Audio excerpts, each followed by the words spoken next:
Good day, Jens. Good day, Dynavision. Thank you for joining, and thank you for all the listeners, the watchers, to join this first podcast on Business Central. I should be more specific on ISV Business Central, or partners that have an ISV business model.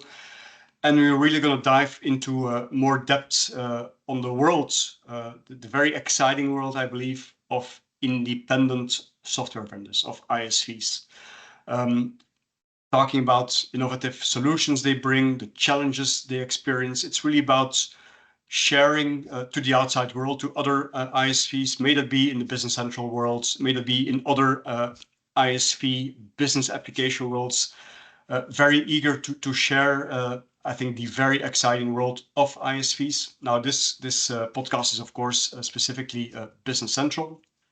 And just to introduce myself, my name is Ingmar. I'm working for Microsoft, although this podcast is not about Microsoft. It's really about a product that Microsoft manufactures or develops, Business Central, but I'm not representing Microsoft during this call. The reason I'm starting this podcast is my background has a large part of my professional background is in the dynamics space, but especially working with ISVs like Dynavision today. I'm really excited when I talk to ISVs, the challenges they encounter, how they overcome them, the challenges they have from an innovation perspective, from a development perspective, from a go-to-market perspective. So this call is really also for me to learn with or from other ISVs, how they overcome that, how they look at it, how they work in a world of scalability, especially since we started focusing, the world started focusing on the cloud. Scalability is a very important go-to-market. So we'll talk about all of that. And of course, all your feedback, dear listener, dear watcher, is very welcome. May that be on LinkedIn, may that be via an email to me or even to Jens. Please let us know what you think or what we should talk about in the future. But again, Jens, thank you so much for joining this first Business Central ISV podcast.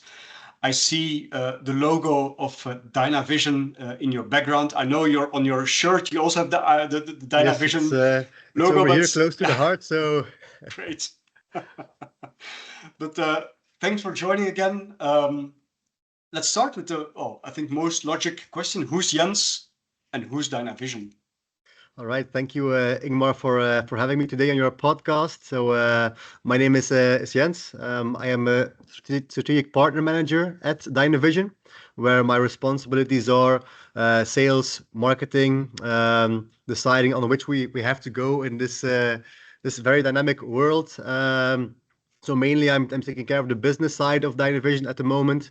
And then together with our team of analysts, consultants, and developers, we are at the moment maintaining a large app portfolio of about 30 add-ons for Business Central that focus on distribution, retail, wholesale, and then as a true Belgian, also the drinks sector, of course, mainly beers and wineries and breweries are, for example, one of our customer base we are servicing at the moment. Clear. And because you mentioned marketplace, you've mentioned a lot of apps. Yes. Can you share a bit about what is, if I informed well, some of the apps are own developed apps or kind of own developed apps, and some are like outside apps. Can you talk a bit about that? Sure. Yeah. So we have our own apps that are actually that we created to expand the functionality of Business Central because at our mother company we saw that we were making the same types of customization over and over again.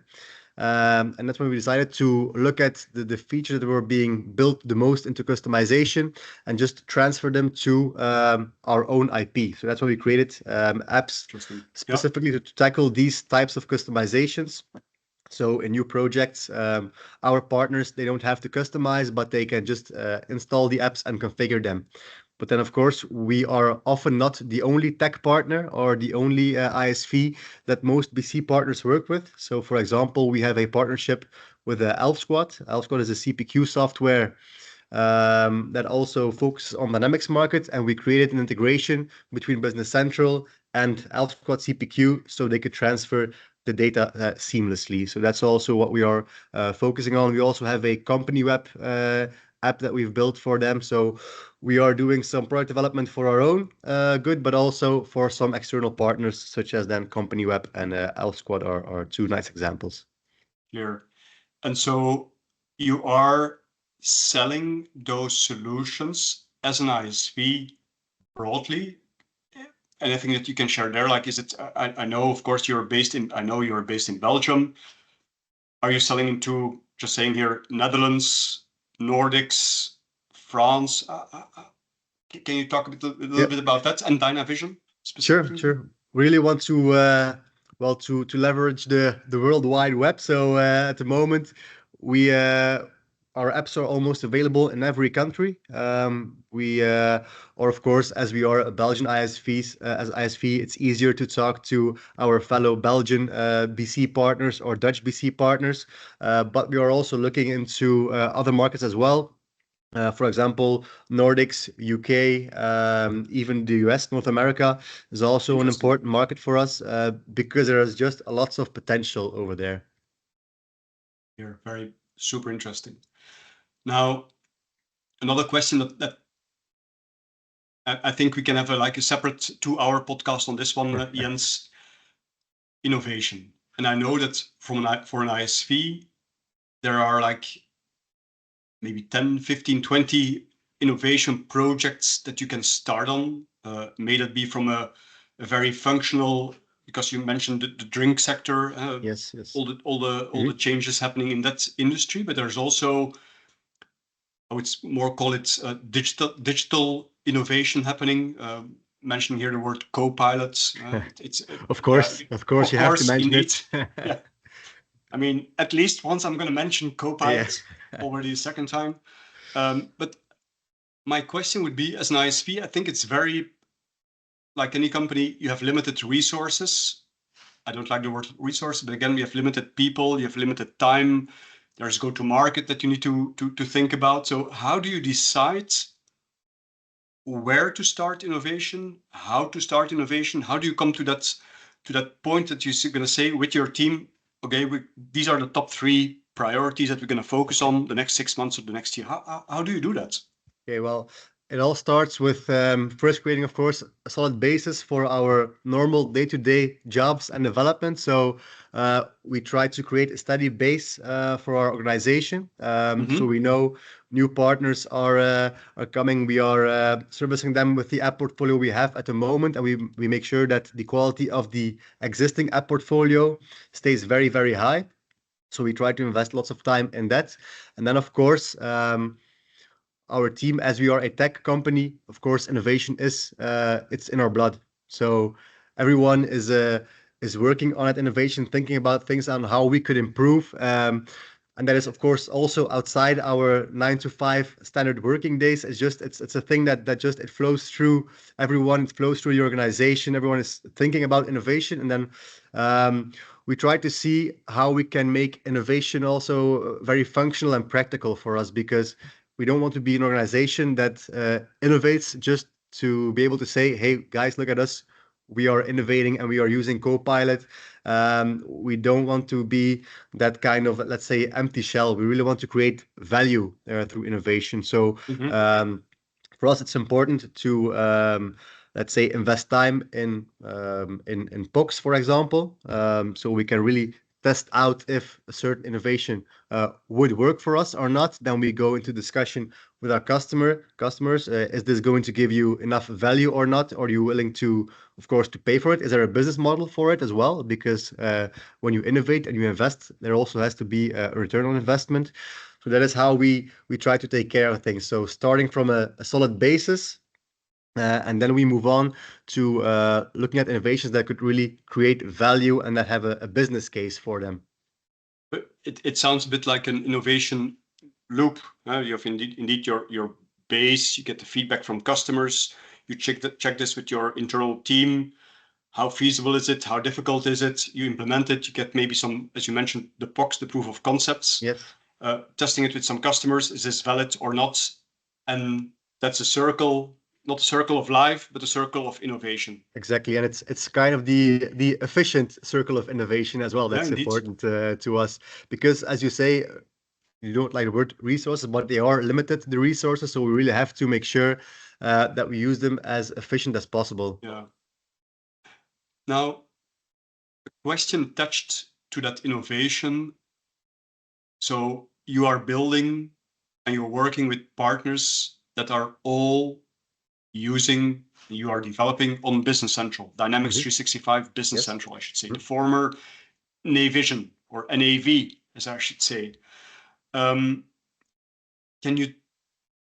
you talk about, so Dynamics Business Central is as well a solution that you can almost out of the box sell to a customer. But it's also a platform, and you are using, Dynavision is using that as a platform. For instance, your drink solution is using the functionality, the richness of the Business Central platform. But can you explain to the audience on the benefits or how you're using, or not using, how you're indeed the benefits of using a platform like Business Central, how that is helping you from an innovation perspective, and also the time to market? Okay, well, of course, as you say, it is a platform. So again, this offers us a solid basis to start from. BC is very well known throughout the whole world. So also there, sales, marketing wise, of course, very interesting for us. There are lots of organizations that are using Business Central. So again, it's easy for us to build further upon that existing base or that existing platform that BC already is. And of course, for us, it's also important to see how Microsoft and Business Central are evolving, because we always have to make sure that we also stay ahead of the curve or ahead of that curve, because it's not logical if we would create new features that are already standard in Business Central. So that's why for us, it's important to also to check out how is Business Central evolving, what are the plans of Microsoft, how are they going to innovate? And then once we have a clear view on that, we can see how we can, let's say, sort of play into that innovation and use that type of innovation to build further upon that in function of our verticals that we are serving at the moment. So, for example, the drink sector, but also distribution and wholesale. Those are sectors we are active in at the moment. So for us, it kind of gives us, let's say, a bit of a head start because of the innovation that BC or Microsoft is offering us, and then we take it from there and we expand that innovation for our customer base. Clear. Very clear. Now, this might be a bit of a technical question, Jens. There are different ways on how to use the functionality of the Business Central platform. And I mean, you can use the development language of Business Central. Yeah. You can also have like external IP that sits on Azure or one of our cloud competitors. Can you share, and I think I know the answer, but I'm not sure. For instance, your drink solution, is that built in Business Central? Are you using the Business Central development environment? Yes, for us, one of our key concepts is that we try to stay as close as possible to Business Central standards. So we try to use as many fields that are already standard within BC, because we also want to make sure that that the add-ons we create, they are all available within Business Central. So it's fully integrated in Business Central. We write it in AL, so the coding language that is also used for Business Central. And we want to stay as close to BC as possible to make it recognizable for the consultants. So if we were to add many custom fields to our apps, then some consultants might lose track on what is standard, what is customized, or what is used within a certain app, and it could create confusion. So we want to make it as easy as possible for a consultant to recognize every type of data or every type of field we use in our app portfolio. Yeah, makes sense. Makes sense. So we've discussed a bit the product, the innovation. While explaining what you are doing from a product and innovation perspective, Jens, you mentioned something, and that brings me to my following question. You said like, yeah, BC is known with many partners worldwide. And I'm like, hey, yeah, indeed. I would say one of the strengths of Business Central, of Microsoft, is its partner network. That brings me to scalability. If you would sell your solution or the solutions, your ISV solutions, just to the Belgian market, that would be rather limited.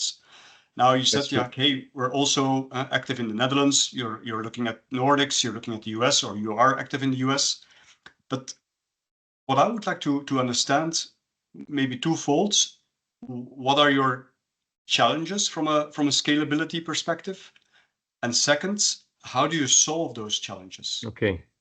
Well, I would say that for us, the main challenge is to, well, it's not to score new partners, but it's to get them going.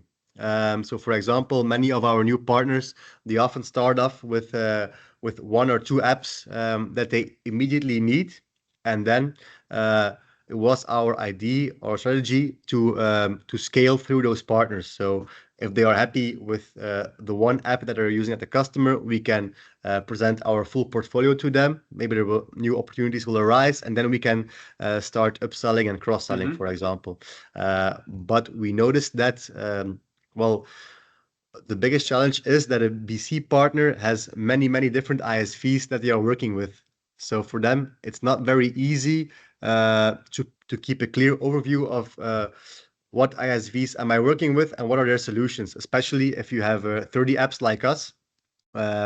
It's very hard to make sure that the partner knows every app that we are offering. So that is one of our key challenges at the moment, what we are facing, and we are trying to solve it by becoming a primary partner or a primary ISV or a preferred ISV for those partners. We want to work on intensive collaboration and not just a one-off partner that just uses one app. That's not valuable for them, not valuable for us. We really need to work on a closer type of relation. We need to make sure we can train their consultants on how to implement our apps. We need to spread awareness on our full app portfolio, and we need to let's say create the full business case on why our apps could help them grow as well. So that is what we are working on. Is now instead of going for volume, we are focusing on a few key partners per market. And that is how we are trying to solve that, let's say, scaling issue we are encountering. And so you've mentioned indeed the Nordics, you've mentioned the US. I assume that you're also looking at other regions, especially with solutions. I think some of the solutions that you're bringing to market, again, the drink solution as an example. Yeah. What I'm not clear about, or what I'm still looking for or trying to understand from you, so imagine you want to search for a partner in, let's say, Australia. We know that there's a Microsoft partner ecosystem, not only Business Central, but also for Teams or for Azure. But what are the challenges to go to Australia? How would you go there? Well, honestly, through the app source, it's actually helping us, as the app source is also available, of course, worldwide. And then sometimes just by sheer luck, we are well, we recently had a partner from New Zealand contacting us about one of our apps that was part of the Drink Master suite. It was our excise app, which helps you cover all the excise and duties in Business Central. It was built from a principle we know in the Belgian and European market, but apparently it also worked perfectly in the New Zealand market as well, because they are using the same concept of excise duties, but just with different tariffs and a different calculation. So I think the app source is really helping us scale worldwide. But then, of course, when you want to have a close relationship with a partner, there will come a time that you will have to go to that partner. And of course, Australia and Belgium, they are pretty far apart. So at the moment, yeah, it's hard to just to go to that partner to go to their office. So we have to do things via Teams. There is quite a large time difference as well. So we have to be flexible at the moment. But I hope one day, once we have scaled enough and we have enough customers, then we can perfectly go to the other countries we are servicing at the moment, because we are, I think, working in 15 countries at the moment. But of course, time-wise and budgetary-wise, it's not possible to visit every partner we have at the moment. So now we have to try to build that relationship through Teams, through the online world, and then I hope we can soon just meet all those partners in person. And possibly there are events like Directions, maybe Yes, EMEA, North America, or Americas, APAC, where you could meet different partners at the same venue. Yeah, right? I think that will be the first step in really meeting all those partners in person. We are going to Directions EMEA later this year, so we will be able to meet all our European partners. So that's a good start. And next year we hope to go to Directions Americas and maybe APAC as well, depending on our customer portfolio or partner portfolio we have in those different regions. Yeah, clear. So a question I would say for other ISVs listening today, you have a lot of Dynavision, you have a lot of expertise in how to work with the complexities around product development, scaling. I think I've heard already between the lines some advice, but could you share some of the advice, well, holistically, from a product development perspective, from a scaling perspective, that could be beneficial for other ISVs listening today? Well, from a product development perspective, I would say, and actually also for the scaling perspective, focus is important. We create our portfolio through a focus on different sectors, so distribution and the drink sector. We built up a lot of knowledge concerning those two verticals. So this allowed us also to create a very powerful app portfolio, which really resonates through every contact we have. People really see, okay, these guys at Dynavision, they really know their way in Business Central. They know a lot about product development, but they also know a lot about how the business is actually going in the drink sector, in the distribution sector. Those guys, they understand us. They understand which processes are important in those sectors. So that's important to really make sure you have a focus, that you can build expertise in that product development and in that certain vertical. And then when you want to start scaling, that same expertise will help you, I think, land also new partners, because they will see that you're an experienced partner and that you're not just another ISV that's trying to make some money. No, you are. Yeah, sorry, Jens, I'm interrupting. Excuse me. No problem, no problem. And then again, the focusing part is, for us, it's very important. I learned that during one of my courses I took at Vlerick. It's a business school here in Belgium. One of the entrepreneurs told us there that you really have to focus. You can't shoot at everything all at once. That will divert your attention. You will have to divide it over multiple sectors, multiple countries. Just try to pick out a few focus areas and work on those, and really keep on, let's say, in Belgium, we say, hitting that same nail. Just keep on hammering on it until you've reached your targets. Yeah, the reason I was like, Jens, this is like, I think it's spot on, and I was smiling because it reminded me of when I started within the Dynamics world, or when I started at Navision back in 2001, a very long time ago. At that moment, well, it's still today, our mantra was, dear partner, focus on industry. But of course, it takes time before you get like a certain rhythm, you get known in the market, versus what we used to say, like, to shoot every rabbit that you see in passing by. Yeah, it in the beginning it's much easier, but you are not becoming the expert for a certain industry. And what companies are looking for today is like, hey, how can this partner, Dynavision, help me solve my business pain? Hey, you know, my industry, may it be distribution, may it be in the retail industry, may it be in the drink industry. your solution, your knowledge, well, it's not only your solution, but also the expertise of the consultants working for Dynavision, and your partners will be able to solve the business pains of that customer. Exactly. I think that's key. Yeah. It's key Yeah. what you're mentioning. And it's hard to stay focused, because that means when you focus, you also have to leave other opportunities alone, and just it takes time also focusing. It won't go like this, but it will go up like this. That's how you're going to scale when you're focusing. So you really have to be persistent in it as well. And something you didn't mention, I'm sure you are very aware, you create a competitive advantage, because Definitely. you are the expert on the drinking industry and others, but while the others are like, yeah, we're doing a bit of everything, you have that expertise. Exactly.